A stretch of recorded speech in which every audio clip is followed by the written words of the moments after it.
नमस्कार, मैं अनिकेत दीक्षित स्वागत करता हूं आपका आचरण न्यूज में और डालते हैं नजर आज की कुछ खास खबरों पर। फर्जी मार्कशीट केस में मुरैना महापौर शारदा सोलंकी को राहत, एफआईआर समेत सभी कार्रवाइयां रद्द। डबरा में शर्मनाक वारदात, नाबालिग से कई बार दुष्कर्म, आरोपी गिरफ्तार। भीषण गर्मी से अलर्ट मोड पर स्वास्थ्य विभाग, ग्वालियर में लू का खतरा बढ़ा। मध्य प्रदेश में बदला मौसम का मिजाज, बारिश, ओले और गर्मी का दोहरा असर 5 मई तक। ग्वालियर में दीपक एडवर्टाइजर्स पर एक और फर्जीवाड़े का आरोप, फर्जी एफडीआर देकर किया लाखों का नुकसान। अब खबरें कुछ विस्तार से। ग्वालियर हाईकोर्ट ने चुनाव के दौरान फर्जी मार्कशीट का उपयोग करने के मामले में मुरैना महापौर को बड़ी राहत दी है। हाईकोर्ट ने मुरैना महापौर शारदा सोलंकी पर चुनाव में फर्जी मार्कशीट लगाने के आरोप में एफआईआर दर्ज करने के आदेश को भी खारिज करते हुए इससे जुड़ी सभी कार्रवाइयों को भी खत्म करने का आदेश दिया है। दरअसल महापौर शारदा सोलंकी की फर्जी मार्कशीट के मामले में न्यायिक मजिस्ट्रेट प्रथम श्रेणी ने 30 सितंबर 2024 को फर्जी अंक सूची के संबंध में आदेश पारित करते हुए एफआईआर दर्ज कराने के लिए आदेश दिया था। उस आदेश को हाईकोर्ट में चुनौती दी गई थी। इस मामले में हाईकोर्ट में अहम सुनवाई के दौरान शारदा सोलंकी के अधिवक्ता यश शर्मा ने कोर्ट को बताया कि महापौर का चुनाव लड़ने के लिए जो नियम है उसके तहत 25 उम्र और मध्य प्रदेश का मूल निवासी होना जरूरी है। 10वीं की मार्कशीट को चुनाव में आधार नहीं बनाया जा सकता। इस ग्राउंड पर दोनों पक्षों की दलीलों को सुनने के बाद हाईकोर्ट ने न्यायिक मजिस्ट्रेट प्रथम श्रेणी के दिए गए एफआईआर के आदेश को खारिज किया है। साथ ही इस मामले से जुड़ी सभी कार्रवाइयों को खत्म करने का आदेश दिया है। आपको बता दें कि नगरीय निकाय चुनाव में भाजपा प्रत्याशी रही मीना जाटव ने महापौर शारदा सोलंकी की मार्कशीट और जाति प्रमाण पत्र पर फर्जी बताते हुए हाईकोर्ट में याचिका दायर की थी। वह कोर्ट में जाति प्रमाण पत्र गलत होने की जानकारी तो साबित नहीं कर पाई, लेकिन 10वीं की अंक सूची में गड़बड़ी की सूचना सामने आई थी। महापौर ने जिस स्कूल से 1986 में 10वीं पास करने का दावा किया था, वहां के स्कूल प्रबंधन ने बताया कि उनके यहां उस वर्ष इस नाम की किसी स्टूडेंट ने प्रवेश नहीं लिया था। पैच आरटीआई के तहत सामने आया कि शारदा सोलंकी की मार्कशीट में जो रोल नंबर दिया गया है वह किसी अन्य का है। इसी मामले में न्यायिक मजिस्ट्रेट प्रथम श्रेणी ने एफआईआर का आदेश दिया था।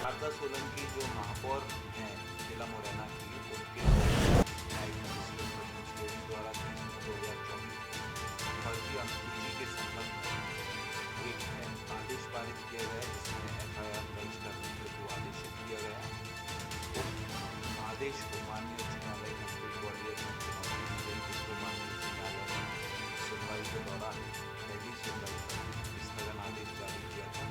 इसके पश्चात सभी पक्षों को सुनने के बाद आदेश पारित किया गया।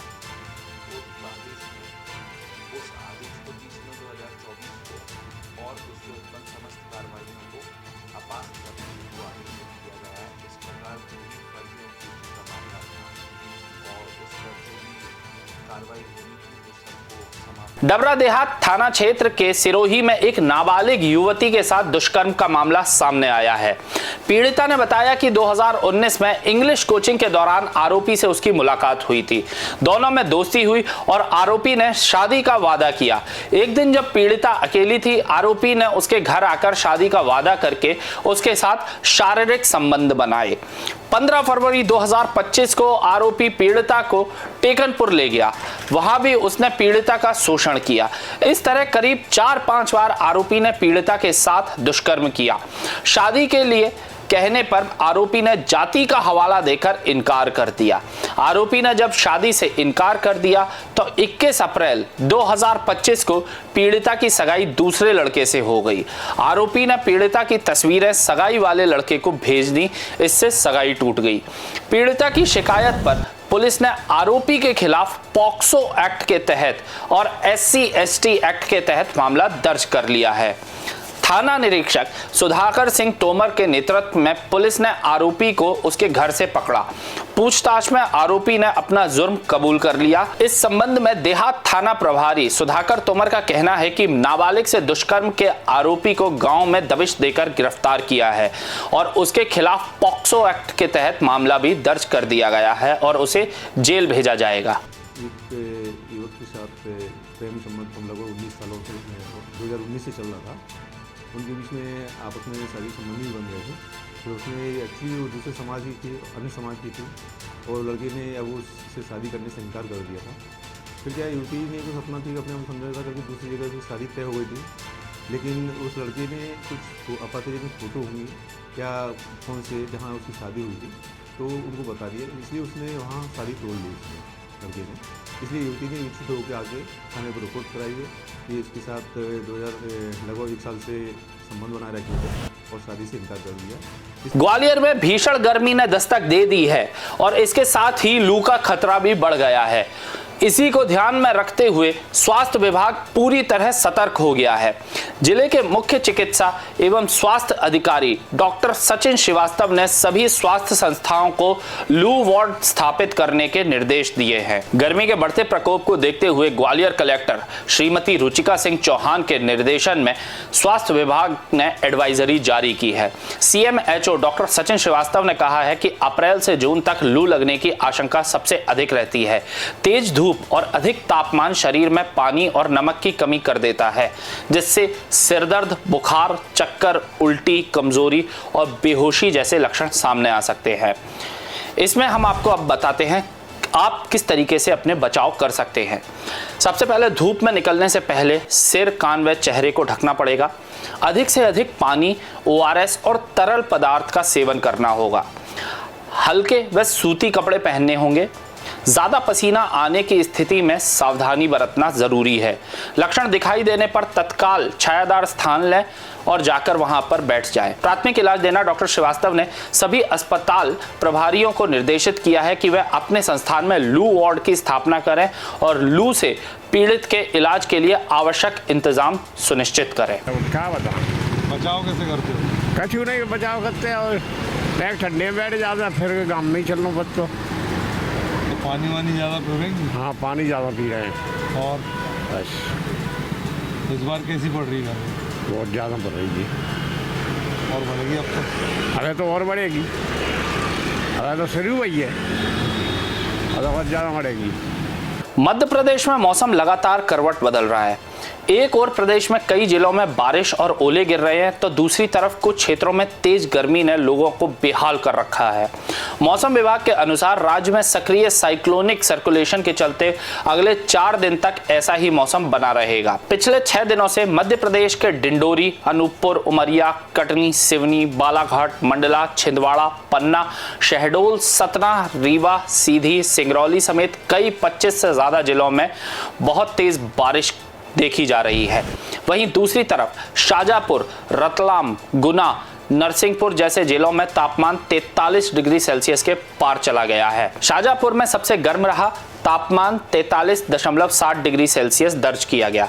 इन जिलों में बारिश होने का अलर्ट भी जारी हुआ है। मौसम विभाग ने शुक्रवार को छिंदवाड़ा, पांडोला, सिवनी, मंडला और बालाघाट में ओलावृष्टि के पूर्वानुमान जारी किए हैं। वहीं कटनी, उमरिया, शहडोल, अनूपपुर, डिंडोरी, जबलपुर, नरसिंहपुर में 5 से 60 किलोमीटर प्रति घंटे की रफ्तार से हवा चलने की संभावना है। इसके अलावा भोपाल, ग्वालियर, नीमच, मंदसौर, श्योपुर, मुरैना, भिंड, दतिया, टीकमगढ़, छतरपुर, दमोह, सागर, शिवपुरी, गुना, अशोकनगर, राजगढ़, विदिशा, रायसेन, बैतूल और नर्मदापुरम समेत 30 से ज्यादा जिलों में गरज चमक के साथ हल्की बारिश हो सकती है। मौसम विभाग ने बताया कि 5 मई तक प्रदेश में मौसम अस्थिर रहेगा।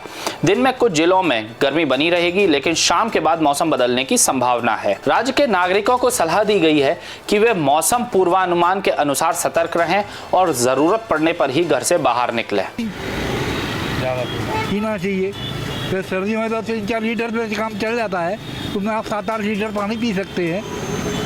और सावधानी चाहते हैं तो ORS का घोल इस्तेमाल कर सकते हैं, पन्ना इस्तेमाल कर सकते हैं। अब वैसे तो बाजार में भी इस्तेमाल होते हैं, लेकिन वो स्टैंड वाले वो आपको नुकसान कर सकते हैं। जैसे आप और बाकी साफी, गमछा, ये तो ज़रूरी है, ये तो ज़रूरी है। अब खाली पेट चल रहे हैं, गमछा डाल दिया, टोपी डाल दी, वो किस काम की है? पेट खाली पड़ा है। मेन चीज़ जैसे आपके पास गाड़ी है तो पेट्रोल देंगे तो कैसे चला लोगे आप? गाड़ी तो है आपके पास 15 लाख भी, मौसम 15 20 कहाँ लाख तक तेवर दिखाएगा इस बार? है। तेवर क्या दिखाएगा? जून के बाद,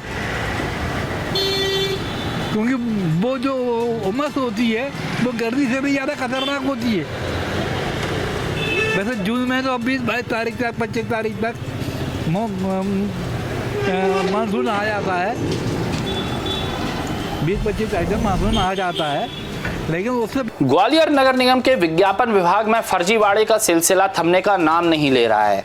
विज्ञापन कंपनी दीपक एडवर्टाइजर्स एक बार फिर विवादों में है। पहले भी धोखाधड़ी के आरोप झेल रही इस कंपनी पर अब फर्जी एफडीआर जमा करने के गंभीर आरोप सामने आए हैं।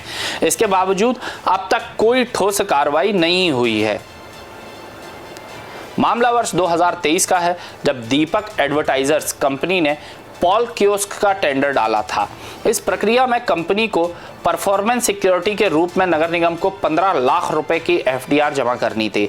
आरोप है कि कंपनी ने एक्सिस बैंक की एक फर्जी एफडीआर की फोटोकॉपी नगर निगम में जमा कर दी। जब इस पर सवाल उठे तो जांच के दौरान एक्सिस बैंक ने पत्र जारी कर साफ कर दिया कि इस नंबर की कोई एफडीआर उनके रिकॉर्ड में नहीं है।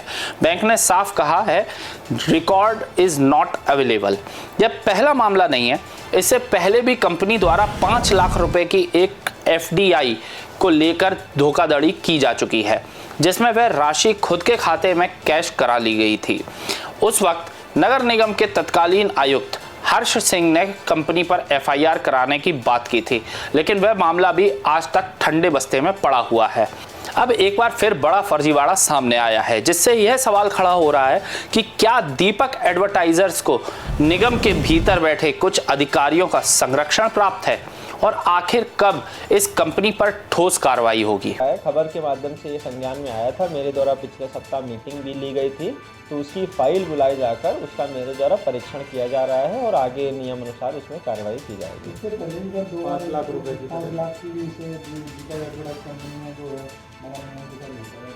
उनका जो मैंने अभी मीटिंग में पाया, उनके ऑलरेडी जो होल्डिंग के हिसाब में 2 प्रोजेक्ट हैं, तो उनका उस पर बकाया है कुछ। तो जैसा कि मैंने अभी कहा कि उनकी फाइल पर विवरण और नियम जो अनुबंध तय हुआ है उसके अनुसार परीक्षण करके जल्दी ही कार्रवाई की जाएगी। मऊ में ईओडब्ल्यू का बड़ा खुलासा हुआ है। कृषि उपज मंडी में रिश्वतखोरी का मामला सामने आया है। मंडी बाबू को रंगे हाथों पकड़ा गया है। मऊ के डोगर गांव में स्थित कृषि उपज मंडी समिति में आर्थिक अपराध प्रकोष्ठ ईओडब्ल्यू ने शुक्रवार को बड़ी कार्रवाई करते हुए मंडी बाबू किशोर नाविक को 30,000 रुपए की रिश्वत लेते रंगे हाथों गिरफ्तार किया। नाविक पर लाइसेंस नवीनीकरण के नाम पर व्यापारी से रिश्वत मांगने का आरोप है। ईओडब्ल्यू की इस कार्रवाई से मंडी समिति में हड़कंप मच गया है। प्राप्त जानकारी के अनुसार मंडी के व्यापारी कृष्ण अग्रवाल ने ईओडब्ल्यू शिकायत दर्ज कराई थी कि किशोर नाविक लाइसेंस नवीनीकरण के लिए उनसे 30,000 रुपए की रिश्वत मांग रहा है। शिकायत के बाद ईओडब्ल्यू ने जाल बिछाया और नाविक को रिश्वत लेते हुए पकड़ लिया गया। अंदर मुझे अभी जैसा अधीनस्थ व्यापारियों से पता लगा कि ईओडब्ल्यू की टीम आई हुई थी। उन्होंने हमारे एक व्यापारी बंधु को उठाया है। उसमें भी फिर मैं यहाँ थाने आया हूँ, तो अभी द्विवेदी जी से बातचीत मालूम करने में मालूम पड़ा है कि उसके पास किसी कर्मचारी द्वारा जो रुपए रखाए गए थे वो ट्रेपिंग के थे, उस माध्यम से उठाया गया है। किसी व्यापारी द्वारा उसकी शिकायत की गई थी, जिसमें ईओडब्ल्यू की अभी पूरी कार्रवाई चल रही। ये कार्रवाई किस पर हुई है?